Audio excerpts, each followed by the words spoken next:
Hello everyone, very good morning to all of you students. Welcome to the session of the subject Construction, Equipment and Automation. This is Assistant Professor Ishani Trivedi from LG Institute of Engineering and Technology. So students, previously we had been discussing about certain engineering fundamentals, certain technical terms which we are supposed to study when we are talking about the construction equipment. Because in this particular subject where we are talking about the equipment part, we are dealing with the automobiles as well, right? Because the trucks, tractors, right? These two things are the most important equipment, or say the vehicle by which you can perform many civil engineering activities like excavation, like moving the earth, crushing the gravel, or compacting, or rolling for any kind of pavement or any kind of surfacing work. So also for the transportation of materials, for transporting we have varieties of trucks and dumpers. For transportation of concrete we have varieties of dumpers as well, right? So all of these are basically mounted with trucks or tractors, right? So for us, the automobile, the vehicles which we are dealing with are also important, because when we talk about different site conditions, if you talk about high altitude, if you talk about low-lying areas, or if you talk about the conditions where the soil is very much soft, that is clay soil. So for all these technicalities of the equipment, we have to study the engineering fundamentals. So now today we are going to deal with the exact technical terms, the technical fundamentals which we are supposed to deal with when we are talking about the equipment. And also note that the terms which are being discussed today are the most important ones as well. And in the previous session we had discussed the properties related to soil as well. Now today we are going to talk only about the tires or the tracks of the equipment, that what terms are to be considered. So the first which we are going to talk about is rolling resistance. Now the name itself says rolling, resistance to roll, right? So whenever we are moving in a vehicle, right, for example, if you are moving a tractor on a surface, right, if you are moving a tractor, you are carrying out the excavation work or any other work, and if you are moving on the road surface, if you are moving the tires or the tracks on the road surface, there will be resistance for it to roll back, right? The vehicle can roll back whenever you are moving to uneven areas, or when you are climbing a slope, right, whatsoever, then there will be some resistance offered by the tires and the soil, right, so that it does not roll back, it does not come back. So that type of resistance is known as rolling resistance. Now let me put it technically.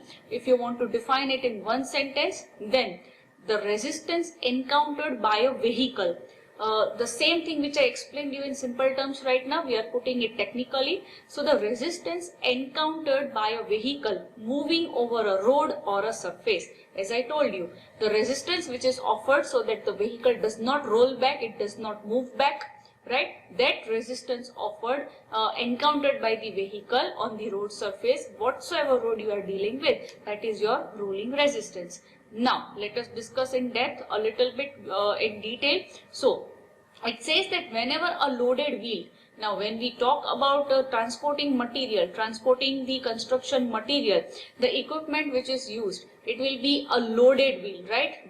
Load will be present on the truck or the tractor. So when the loaded wheel and the tire is compelled to roll, now when you are moving a vehicle, it means you are rolling the tires. For that what you are doing, you are giving acceleration. So power is applied, and with the help of that power the engine is going to run and the vehicles will move forward, they will roll. So whenever a loaded wheel and the tire is compelled to roll, it means that when you are giving it power, accelerating it to roll, to move further in a given direction, the tire carcass. Now carcass means the inner lining of the tire. Now if you split different parts of the tires, then again itself it will become a huge topic, the different parts and different sections of the tire. So for now I am just talking about the tire carcass, which is the inner lining present, right? On the surface you will see a rubber finishing, and just below that the inner lining is known as tire carcass. It will undergo, it will be deflected due to combination of vertical load. Vertical load means load of the vehicle, right, in downward direction due to gravity. So the vertical load and the forward rolling effect. You have to roll the wheels in forward direction, so that will be the load which will be present, and the vertical load, which is the self weight of the machine itself, right, due to gravity. So whenever you are moving a vehicle, it will be compelled to compressive load. Compressive load shall be applied on the road or on the surface, and then on the type of the road or on the type of the surface, it will be decided then how much resistance is encountered by the vehicle to let it move forward. That will be your rolling resistance. In the simplified terms, the figure is shown over here, which you can see that the downward weight is also shown and the forward rolling is shown. This is how the geometry works, right? And then what happens now over here? The vertical load, the self weight in downward direction, tends to flatten the tire circular profile, right? Because of that vertical load, your tire, there will be a tendency for the tire to flatten, and also at the same time you have to roll the tire forward, right? So when this forward rolling is being done, the movement of wheel of the tire or the track will compress, it will spread the soil and it will move forward. This is the mechanism how it works. When you give force, when you are giving power, it will also produce load in downward direction, it will flatten the soil, it will compress the soil, it will spread it and it will roll forward. Now for this particular mechanism, if any kind of resistance is encountered so that your vehicle cannot move forward, then that particular term is rolling resistance. Now you would be thinking that the major factor governing this rolling resistance should be the type of the tire or the tread and the road surface. These are the two important factors on which the rolling resistance of a vehicle depends. Now let me see what are the exact factors on which the rolling resistance will depend. So first, it depends on, as I said, type of the tire or the treads and the road surface. Now let us also discuss together that in what kind of surface it will be more and on what kind of surface it will be less. Now students, if I talk about the soft soil, if I talk about soft earth other than the hard rock, what will happen? Rolling resistance will be more. The tendency of the vehicle to roll back will be more on soft earth than hard surface road. Why? Because the vehicle will tend to get compressed and compress the soil, it will flatten the soil more, right? And hence the forward moving will be very much slow as compared to the hard surface road, and that is why it will be more on the soft earth. Next it says rolling resistance varies with size, pressure and tread design of tires. We talked about this factor already. It depends on the type of tire or type of the tread. So here particularly the size, pressure and the tread design, the internal design. You can see there are various cuts on the surface of the tire. That is your tread design. It depends on that. That is very obvious thing. Next, for tractors, rolling resistance varies with type and condition of the road surface. This factor is also discussed right now. And next it says in the soft road surfaces, the tire tends to sink more. Why? Because I already told you that in soft soil, the mechanism on which it works, that it is going to compress the soil, it is going to flatten and then it will move forward. So it will sink more in the soft earth. So the rolling resistance offered by the broad tread, low pressure tires will be less as compared to narrow tread, high pressure tires, right? If your tires are broad, the rolling resistance will be less, and if they are not very much broad, if they are narrow, then the rolling resistance will be more, right? You have to just remember these things when we talk about specific type of equipment. I am going to use the words as rolling resistance, so you should know that what we are exactly talking about. Now, what if you want to calculate rolling resistance? Then you have to just remember the formula for now, that we have R equal to P by W, means R is the rolling resistance, P is the total tension in the tow cable, meaning when your vehicle is moving, right, it is also taking load with it. It means it is towing your load, right? You know what is the meaning of tow cable. So it depends on how much power is being generated, right? More the power is generated, more will be the tendency of the vehicle to move. So the tension which is created in the tow cable, meaning the amount of load which you are pulling.